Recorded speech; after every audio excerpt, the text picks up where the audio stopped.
Welcome back to All About Winning Daily Fantasy Sports. My name is Ty Patton. In this video, I will break down the running back position for Week 7 of the NFL. Before I dive into the numbers for Week 7, I want to take a quick look back at Week 6 to show the relationship between fantasy points scored and fantasy relevant numbers. The top 5 projected running backs in Week 6 were Elliott, Bell, Dalvin Cook, Kamara, and David Johnson from Arizona. The actual top 5 scoring running backs were Chubb from Cleveland with 32.90 points, Elliott with 29.20 points, Carson from Seattle 28.90 points, Johnson from Arizona 28.20 points, and Freeman from Atlanta with 26.80 points.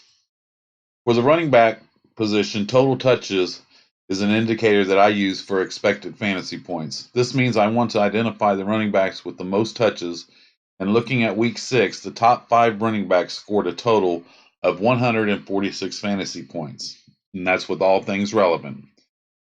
And they did this on a total of 126 touches, which equals out to 1.16 points per touch. I like to use a running back in the flex position, and I aim for 65 or more touches between the 3 running backs to get the scoring I need for my lineups. Any combination of those top 5 running backs in Week 6 would have got you 65 or more touches. It's also important to identify the running backs through the first 6 weeks that are receiving the most touches to establish a group of running backs to target. Through the first 6 weeks, these running backs have received the most touches, and I'll also give you their fantasy points that they've scored. And this is with all things relevant in Draftkings scoring. Remember, these are players on the main slate. I'm building lineups primarily for the main slate on Sundays, which excludes all the primetime games. Leading the way is Fournette. He has 141 touches, which is 115 rushes and 26 receptions. It comes out to 23.5 touches per game, and he's scoring 19.05 fantasy points per game.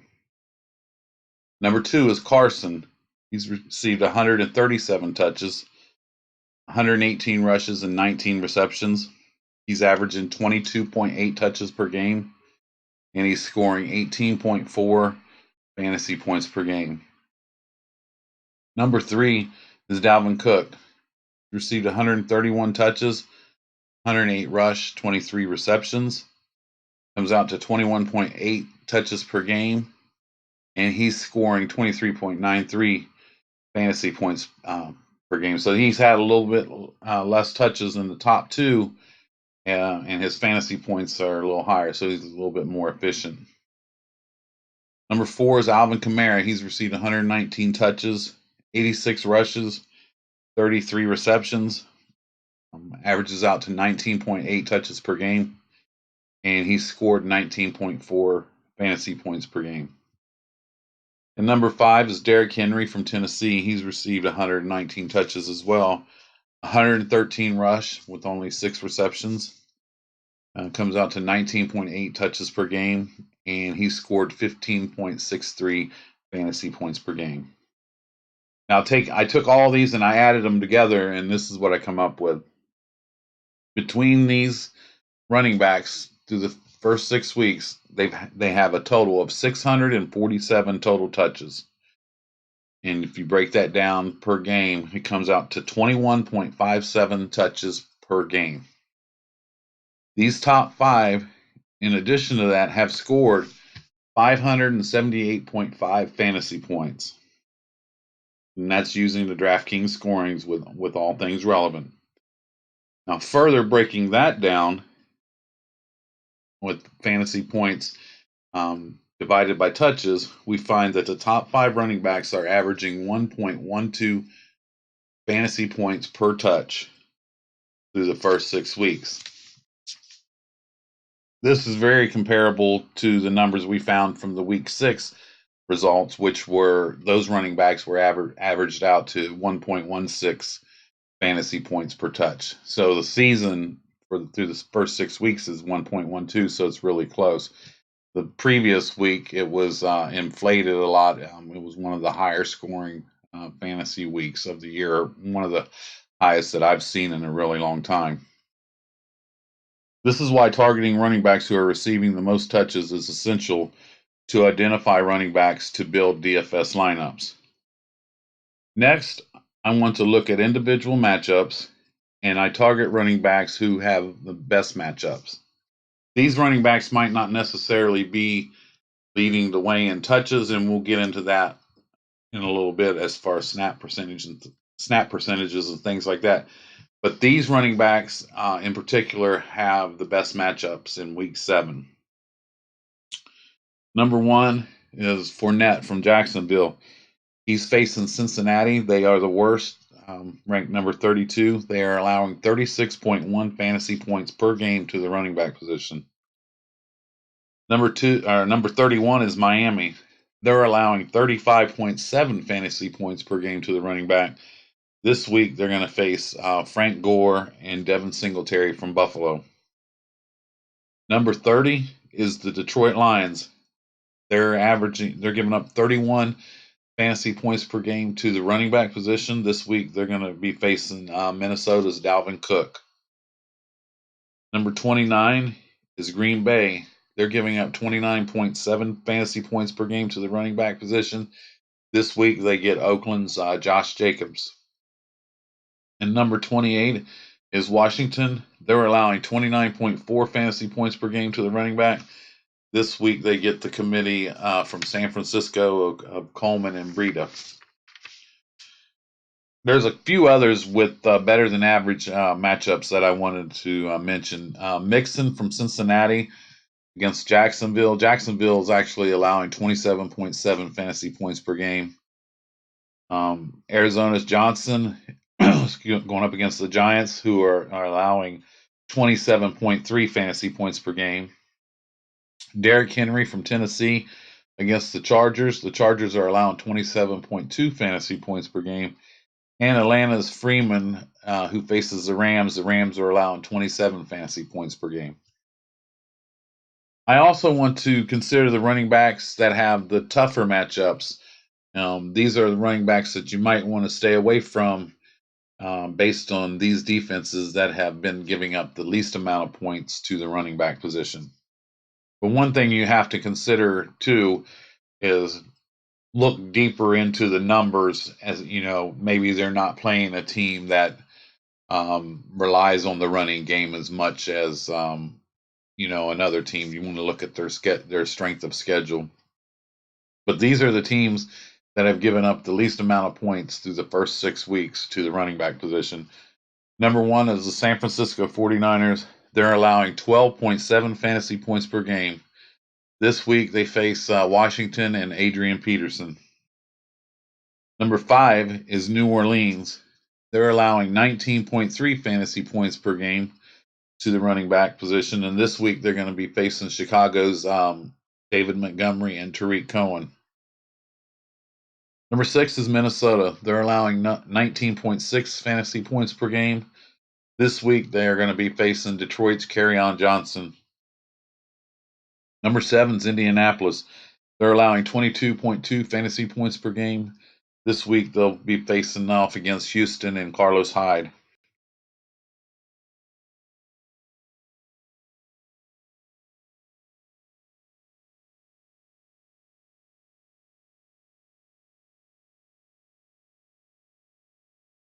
Touchdowns have a lot of variance, but one indicator that I like to use is red zone carries, and these are the running backs that have received the most carries in the red zone through the first 6 weeks.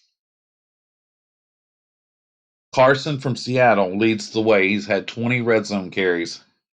8 of those have been inside the 10, and 3 of those have been inside the 5. He's also received 2 receptions inside the 20. Ingram from Baltimore has 18 red zone carries.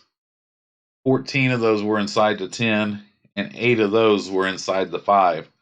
He hasn't had any receptions inside the red zone. Jones from Green Bay has 17 red zone carries. 11 have been inside the 10.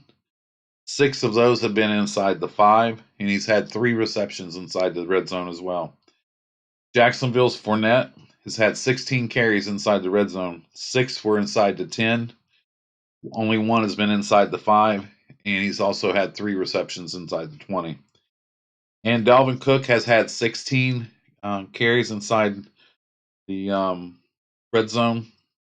12 of those have been inside the 10. 6 have been inside the 5. And he hasn't received any receptions inside the red zone. Others with above average red zone carries are Henry from Tennessee. He's received 15 carries inside the 20-yard line. 9 of those were inside the 10, and 4 of those were inside the 5. And Kerryon Johnson's also received 15. 12 of those were inside the 10, and 7 of those were inside the 5.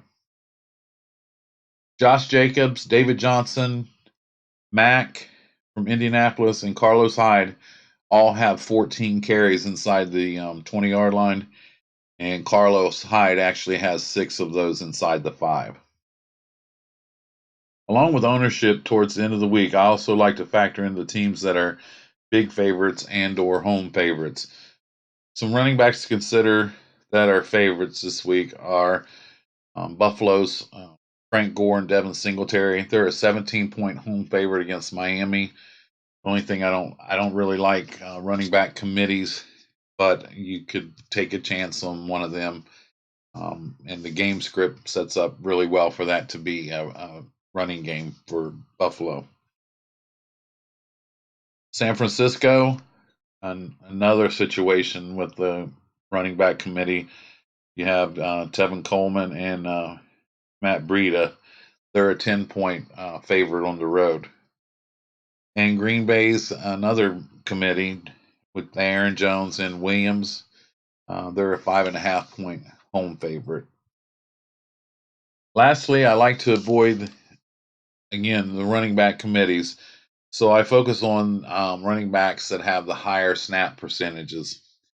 And what this does, if they have a really high snap percentage, this gives me the potential for touches, whether it be carries or receptions. These running backs are leading the way in snap percentage. Jacksonville's Fournette, he's 91% of all of Jacksonville's offensive snaps. He's been in the game. Number 2 is David Johnson from Arizona, 78% snap percentage. Number 3 is Gurley from the Rams.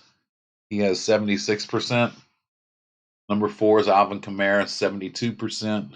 Number 5, Saquon Barkley. He's back. He has 69%. Carson from Seattle and Cook from Minnesota each have 68% of the snap percentage. So just in case you didn't memorize all this information, I'm going to take that information and use it to identify the running backs that I'm going to target, and I'm going to tell you why for each one. So these are the running backs I'm going to target based on those numbers in week 7. Number 1, Leonard Fournette. He's $7,000. He's actually $2,900 less than Barkley, a full $1,000 less than Cook, and he's actually cheaper than David Johnson and Alvin Kamara, who both of those have questionable tags, so we'll be watching that as well. But he's had 16 red zone carries. He's averaging the most touches per game among all the running backs with 23.5. He's on the field for 91% of all the offensive snaps. He's facing the worst team against the running back. Cincinnati's allowing 36.1 fantasy points per game to the running back. I will be getting a lot of Leonard Fournette in my lineups and building lineups around him.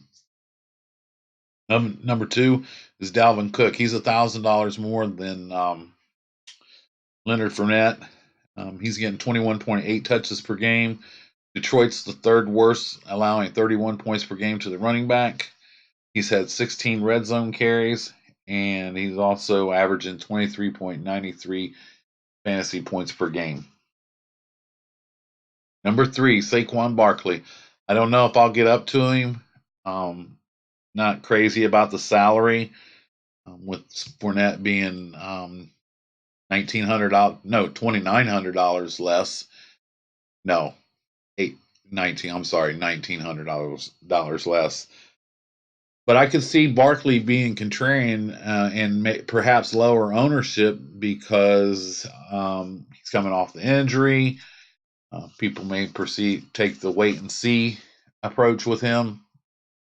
So I'll definitely be following ownership because if he's low owned, I probably will get up to him in some lineups. It's just that price tag is really up there at 8,900. So the way I like to do my lineups, if people are spending up, sometimes I'll spend down. If people are spending down, then some of these higher price running backs actually become contrarian. A little bit worried about him coming off of that injury. However, um, most of these running backs or most of these players, if they're not able to go 100%, they're not going to put them out there. So I don't even think he doesn't even have an injury designation now. So let's look at that real quick. Barkley said Thursday that there's no doubt in his mind he can handle a full workload Sunday versus the Cardinals. And so that's and Saquon Barkley can definitely break a slate. He had a 20-point game against Dallas and a 25.5-point game against Buffalo. And that's saying a lot. Buffalo's defense is pretty tough. So he'll be one that I'll try to get to somewhat. But I really like Leonard Fournette at $1,900 less. He is averaging 18 points per game. And so, I mean, you always have to consider Saquon Barkley. Number 4, David Johnson from Arizona. He's $7,800. Giants are allowing 27.3 fantasy points per game to the running back position. He's averaging 20.2 points per game. One of the highest game totals on the board, 49. And check his questionable tag too. Limited at practice Thursday, so definitely going to have to watch him. His backup is Edmonds, so he could be pretty sneaky pick if Johnson. But Johnson was questionable for a while last week. So you just want to always remember to check that injury report on Sundays at 11:30. That's when the NFL teams have to release their injury report unless they're playing the 4 o'clock game. And Edmonds is actually 4,700. So if something happens that Johnson's not playing, you could see it, and that could be a really nice value pick.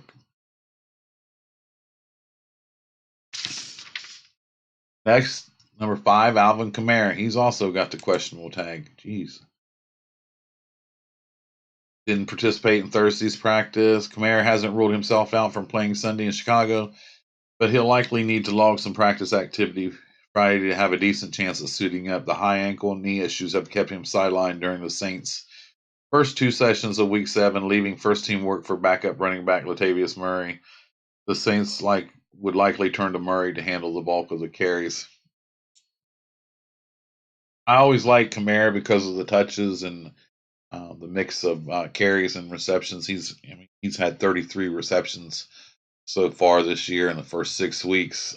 I don't particularly like this matchup though on grass in Chicago, and he's banged up. And I really wouldn't be surprised if Kamara didn't play this weekend. But keep an eye on that. You have to consider him. He's 19.8 touches per game.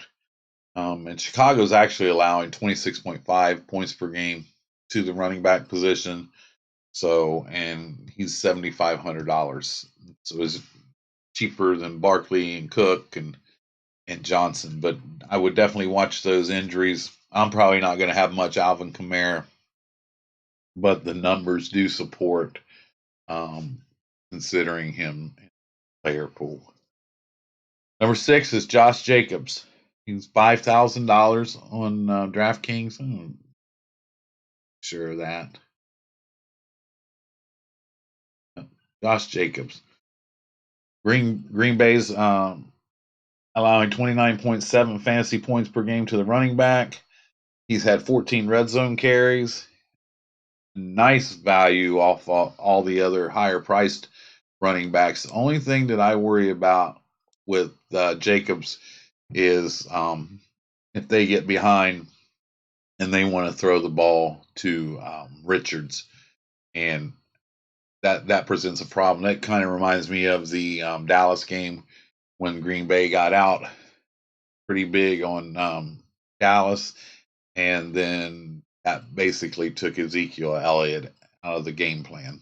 And the same thing could happen here with Jacobs, with Oakland on the road in Green Bay. Next is Derrick Henry. He's $5,800. He's getting 19.8 touches per game. Chargers are allowing 27.2 fantasy points per game. He's had 15 red zone carries. 4 of those have been inside the 5. He doesn't catch a whole lot of passes, but he's getting a whole lot of carries. And he's another value pick. And they're going to be starting Tannehill for Tennessee. So perhaps the thought is to give Henry even more carries. Doesn't have much competition in that backfield either with Dion Lewis. And lastly, Freeman from Atlanta. He's $5,400. He's in the game with the highest game total. Nice value at $5,400. Definitely probably be under-owned.